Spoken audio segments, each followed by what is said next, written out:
আসসালামু আলাইকুম। Digital highlights grammar ক্লাসে সকলকে স্বাগতম। আমি আব্দুল মান্নান।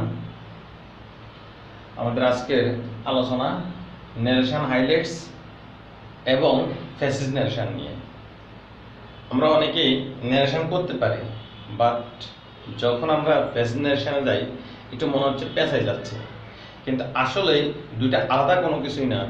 অর্থাৎ কতগুলো সেন্টেন্সকে একত্রিত করে ফেসিস ন্যারেশনে দেওয়া হয়। কারণ ফেসিস ন্যারেশনে শুরু থেকে শেষ পর্যন্ত একটা বাক্য দেওয়া হয় না, সেখানে assertive, interrogative, imperative, objective, exclamatory এই বাক্যগুলোকে সমন্বয় করে একটি ফেসিস ন্যারেশন তৈরি করা হয়। তো সেই দিক থেকে আমরা শনাক্ত করব ফেসিস ন্যারেশনে কোনটা কোন ধরনের সেন্টেন্স, আর সেই সেন্টেন্স অনুসারে আমরা সমাধান করব।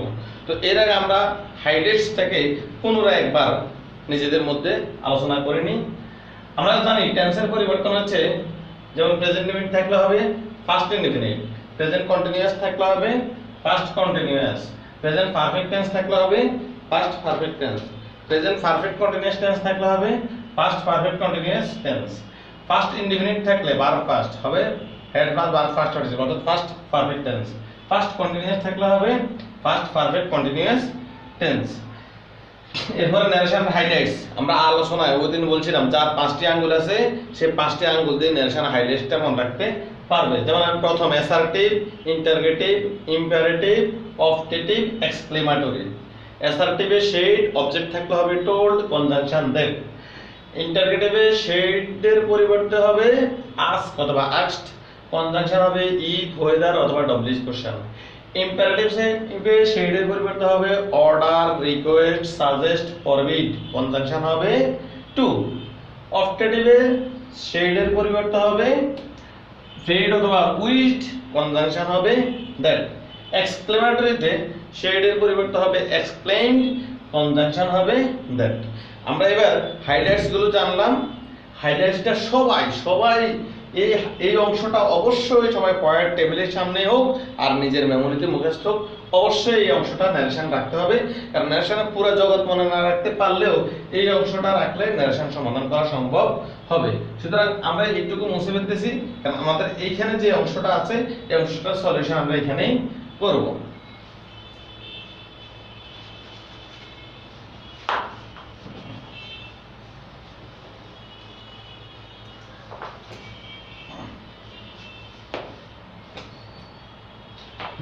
আমরা এখানে দেখতেছি একটা প্যাসেজ ন্যারেশন দেওয়া আছে। এই প্যাসেজ ন্যারেশন অনেক বড়, প্রায় 7 ছোট 5-6টা লাইন, এবং এই লাইনগুলোর ভিতরে অবশ্যই সেটা অ্যাসার্টিভ হোক, ইন্টারগেটিভ হোক, ইম্পারেটিভ হোক, কোনো না কোনো প্রকার বাক্যের মধ্যে পড়বেই। আর প্যাসেজ ন্যারেশনটা পুরোটাই একটা বাক্য হয় না, পুরোটা কয়েকটা বাক্য হয়। তাহলে আমরা একবার পড়ি। The teacher said to the student, শিক্ষক ছাত্রকে বললেন, I will discuss about your manner, আমি তোমাদের আচরণ সম্পর্কে আলোচনা করব। তাহলে এই বাক্যটা আমরা পাইতেছি অ্যাসার্টিভ, এই বাক্যটা পাইতেছি অ্যাসার্টিভ। ঠিক পরে, why are you disturbing the class in this way, কেন তোমরা এইভাবে ক্লাসে ডিস্টার্ব করতেছো, কেন তুমি ক্লাসে এইভাবে ডিস্টার্ব করতেছো। তাহলে এটা হচ্ছে কেন দিয়ে, তাহলে এটা হচ্ছে ইন্টারগেটিভ, এটা হচ্ছে ইন্টারগেটিভ। হ্যাঁ, তারপরে don't you know that it is an important class, তোমরা কি জানো না এটা একটা গুরুত্বপূর্ণ ক্লাস। তাহলে ডোন্ট দিয়ে অক্সিলারি ভার্ব দিয়ে বাক্য শুরু হয়েছে, এটাও ইন্টারগেটিভ। তাহলে ইন্টারগেটিভের দুইটি রূপ আছে, এটা হচ্ছে অক্সিলারি দিয়ে যে রূপটা সেটা ইন্টারগেটিভ। এরপরে get out of the room, room থেকে বের হয়ে যাও, এটা শিক্ষক অর্ডার করলো। তাহলে এটা হচ্ছে অবশ্যই ইম্পারেটিভ সেন্টেন্স, এটা হচ্ছে imperative sentence, imperative sentence. Excuse me sir, আমাকে ক্ষমা করুন স্যার, এটাও ইম্পারেটিভ সেন্টেন্স। ভার্ব দিয়ে বাক্য শুরু হইলে অবশ্যই সেটা ইম্পারেটিভের আয়তাভুক্ত হয়, সেটা আদেশ, উপদেশ, নিষেধ, অনুরোধ বোঝায়। তাহলে ইম্পারেটিভ, তাহলে আমরা ইম্পারেটিভ পাইলাম। এরপরে দি টিচার সেড, শিক্ষক বললেন, মে আল্লাহ গিভ ইউ রাইট সেন্স, তোমাদেরকে সঠিক বুঝ দান করুক আল্লাহ। তাহলে এখানে হচ্ছে অবজেক্টিভ, অবজেক্টিভ। তারপরে হাউ নোটি বয় ইউ আর, কি দুষ্ট ছেলে তুমি। তাহলে এখানে হচ্ছে এক্সক্লেমেটরি, এই বাক্যটা হচ্ছে exclamatory. I will never disturb in the class, আমি ক্লাসে আর কখনো ডিস্টার্ব করব না, দি স্টুডেন্ট প্রমিস। তাহলে এই বাক্যটা হবে, এই বাক্যটা হলো অ্যাসার্টিভ, এই বাক্যটা হলো অ্যাসার্টিভ। তাহলে আমরা কি পাইলাম, বাক্যটা অ্যাসার্টিভ। তাহলে আমরা পাইলাম প্রথম বাক্যটা অ্যাসার্টিভ, দ্বিতীয় দুইটা বাক্য পাইলাম, দ্বিতীয়টা এবং তৃতীয়টা পাইলাম ইন্টারগেটিভ, চতুর্থ এবং পঞ্চম বাক্য পাইলাম ইম্পারেটিভ, ষষ্ঠ বাক্য পাইলাম অপটেটিভ, সপ্তম বাক্য পাইলাম এক্সক্লেমেটরি, অষ্টম বাক্য পাইলাম আমরা অ্যাসার্টিভ। আমাদেরকে অবশ্যই ন্যারেশন করার আগে কোনটা কোন প্রকার সেন্টেন্সের মধ্যে পড়ে সেটা অবশ্যই শনাক্ত করে নিতে হবে। আর সেই অনুসারে আমরা হাইলাইটসে চলে যাব, যে প্রকার সেন্টেন্সের যে পরিবর্তন হয় সেটা আমরা হাইলাইটস থেকে টেনে করে নেব। তাহলে আমরা এখানে দেখতেছি শেডের পরে অবজেক্ট আছে, তাহলে শেডের পরিবর্তে টোল্ড হয়ে যাবে, কারণ আমরা জানি অ্যাসার্টিভ সেন্টেন্স শেড থাকবে, অবজেক্ট থাকবে টোল্ড, কনজাংশন দ্যাট। তাহলে the teacher said to the boy, তাহলে দি টিচার, এটা হচ্ছে solution.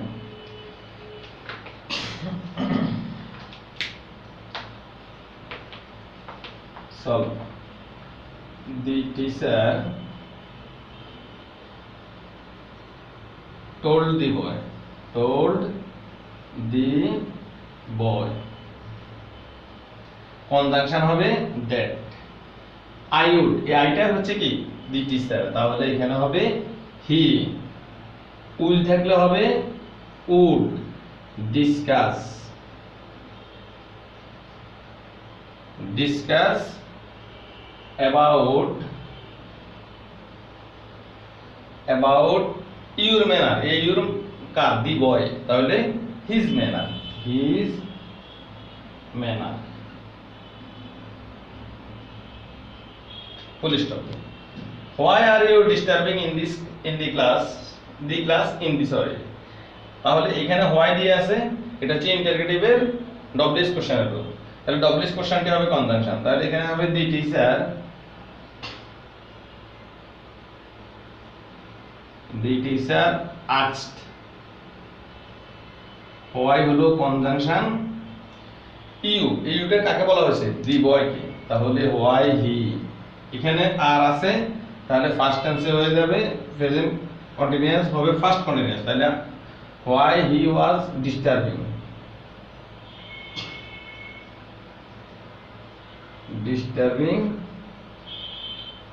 the class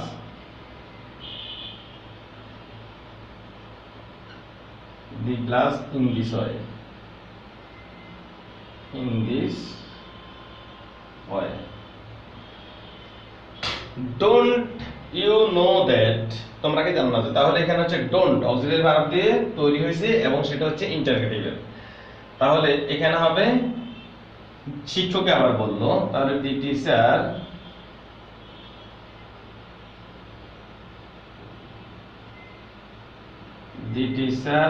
asked if, যেহেতু অক্সিলারি ভার্ব দিয়ে শুরু তাহলে অবশ্যই ইফ কনজাংশন, তাহলে ইউ হচ্ছে ছেলেটাকে বলা হয়েছে, তাহলে ইফ হি, ডু নট আছে হয়ে যাবে ডিড নট, হয়ে যাবে ডিড নট, কারণ প্রেজেন্ট ইনডিফিনিট আছে হয়ে যাবে ফার্স্ট ইনডিফিনিট, তাহলে did not know that,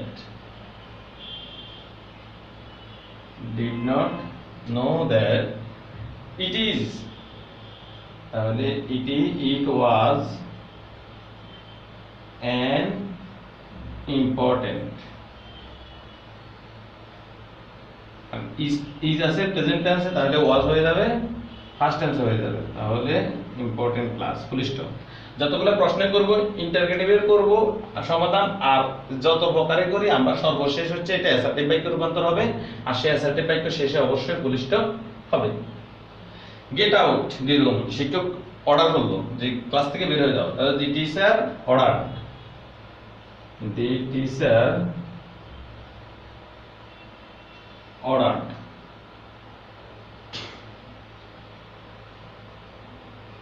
order, conjunction হলো ইম্পারেটিভ সেন্টেন্সে টু, বাক্যের অর্থ অনুসারে অর্ডার, রিকোয়েস্ট, সাজেস্ট, ফরবিড বসে কনজাংশন টু। তাহলে এখানে হচ্ছে conjunction to, to get out, to get out the room,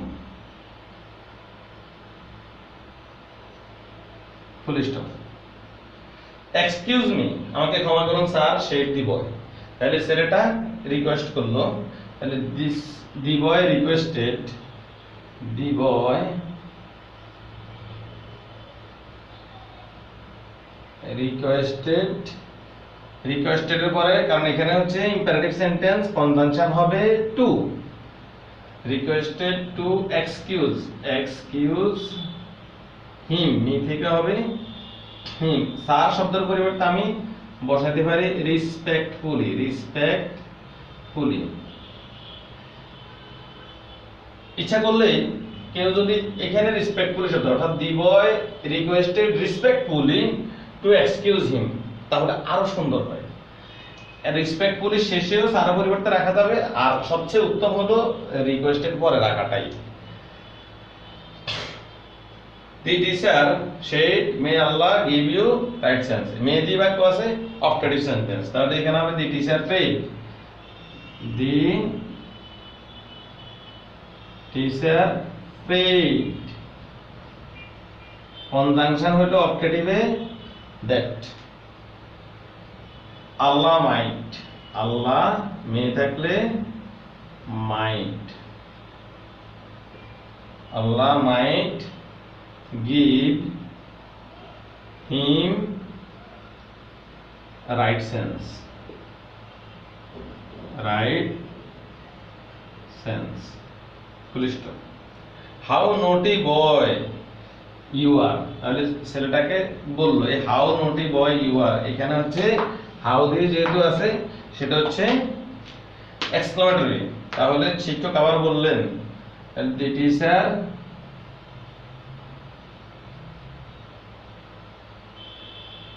এখানে হচ্ছে এক্সপ্লেইনড, কারণ শেডের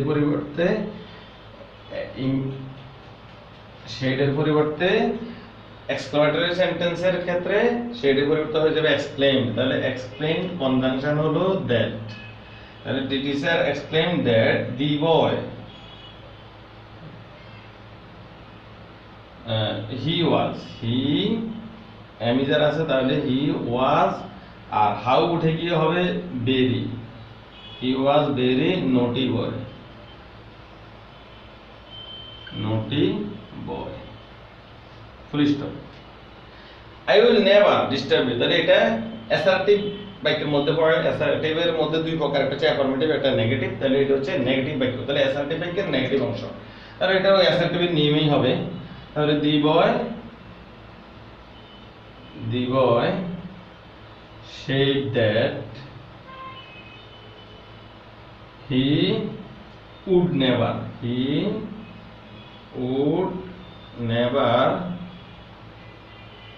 disturb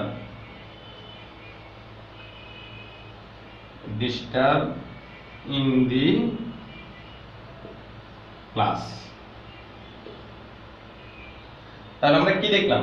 আমরা দেখলাম যে আমাদের এখানে যত প্রকার সেন্টেন্সে ছিল আমরা সেন্টেন্স আগে শনাক্ত করলাম, তারপর আমাদের হাইলাইট থেকে, কারণ assertive, interrogative, imperative, optative, exclamatory. অ্যাসার্টিভে শেড, অবজেক্ট থাকবে টোল্ড, কনজাংশন দ্যাট। ইন্টারগেটিভে শেডের পরিবর্তে আস্কড, কনজাংশন হচ্ছে ইফ অথবা ওয়েদার অথবা ডব্লিউএস কোশ্চেন। ইম্পারেটিভে শেডের পরিবর্তে হবে order, request, suggest, forbid, conjunction হবে টু।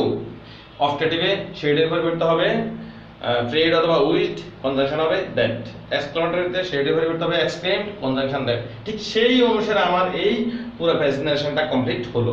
সবাই যদি এই শুধু হাইলাইটসটা এবং টেন্সের পরিবর্তনটা মাথায় রাখতে পারে, তাহলে প্রেজেন্টেশন সারা জীবনের জন্য সমাধান সম্ভব, কোনো ভুল হবে না।